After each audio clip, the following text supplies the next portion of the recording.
Tindak pidana korupsi yang melibatkan pejabat negara kerap memicu kecaman luas dari masyarakat. Dalam sejarah Indonesia, salah satu kasus yang mencatatkan kemarahan publik terbesar terjadi pada pertengahan 1960-an, saat terungkap skandal keuangan yang menyeret Menteri Urusan Bank Sentral, Jusuf Muda Dalam, JMD. Kasus tersebut mencuat di tengah kondisi perekonomian nasional yang sedang berada dalam tekanan berat. Saat itu, Indonesia mengalami krisis ekonomi dengan tingkat inflasi yang sangat tinggi, kelangkaan barang kebutuhan pokok, serta merosotnya daya beli masyarakat. Dalam situasi tersebut, publik dikejutkan oleh terungkapnya praktik penyalahgunaan dana negara yang dilakukan oleh pejabat tinggi yang memiliki kewenangan besar di sektor keuangan. Jusuf Muda Dalam menjabat sebagai Menteri Urusan Bank Sentral pada periode 1963-1966 di bawah pemerintahan Presiden Soekarno. Ia menduduki posisi strategis dalam Kabinet Kerja 4 dan Kabinet Dwi Korah, dengan otoritas luas dalam perumusan kebijakan keuangan dan perbankan nasional. Namun, minimnya sistem pengawasan dan kontrol pada masa itu membuka celah besar bagi terjadinya penyimpangan kekuasaan. Terungkapnya skandal besar. Pada Agustus 1966, publik dikejutkan dengan terbongkarnya skandal besar yang melibatkan JMD. Ia terbukti menyalahgunakan kewenangannya untuk memperkaya diri sendiri serta mengalirkan dana negara kepada orang-orang dekatnya. Mengacu pada laporan anak penyamun di sarang perawan, skandal JMD, tahun 1966, terdapat 4 perkara utama yang menjerat mantan pejabat tinggi tersebut.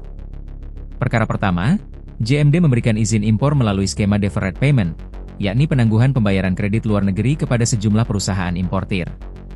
Nilai fasilitas yang diberikan mencapai 270 juta dolar AS, jumlah yang sangat besar pada masa itu. Perkara kedua, ia mengucurkan kredit kepada sejumlah perusahaan tanpa pengelolaan risiko yang memadai.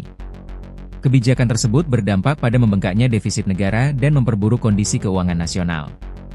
Perkara ketiga, JMD terbukti menggelapkan kas negara atau dana revolusi dengan nilai mencapai 97,3 miliar rupiah, angka yang signifikan dalam konteks ekonomi Indonesia pada era 1960-an. Perkara keempat, ia terlibat dalam penyelundupan senjata dari Cekoslovakia tanpa izin resmi dari pemerintah, yang semakin memperberat dakwaan terhadapnya. Gaya hidup mewah di tengah krisis. Hasil korupsi tersebut digunakan JMD untuk membiayai gaya hidup mewah.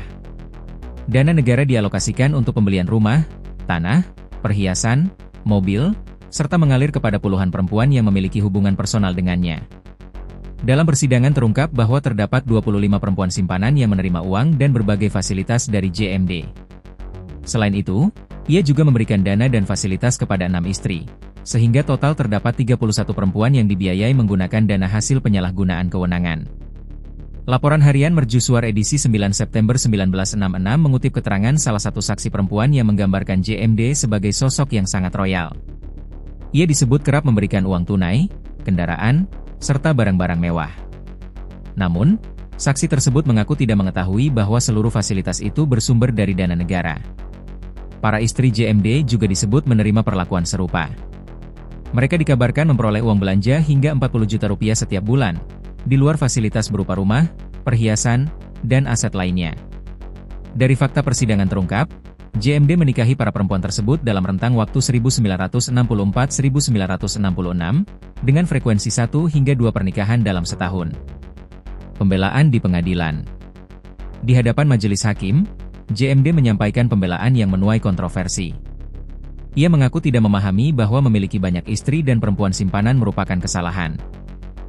Saya tidak mengetahui bahwa tidak diperkenankan kawin lebih dari 4 orang, ujar JMD, sebagaimana dikutip Mercusuar edisi 31 Agustus 1966. Ia bahkan sempat menyampaikan pernyataan yang membuat ruang sidang terdiam, dengan menyebut alasan menikahi banyak perempuan karena kecantikan para istrinya. Vonis mati dan akhir kasus. Skandal ini memicu kemarahan luas di tengah masyarakat. Di saat rakyat menghadapi kesulitan ekonomi, terungkap bahwa dana negara justru digunakan untuk membiayai kehidupan mewah seorang pejabat dan puluhan perempuan.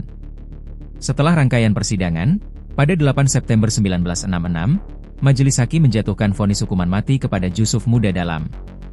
Vonis tersebut menjadikannya sebagai koruptor pertama dan satu-satunya dalam sejarah Indonesia yang dijatuhi hukuman mati.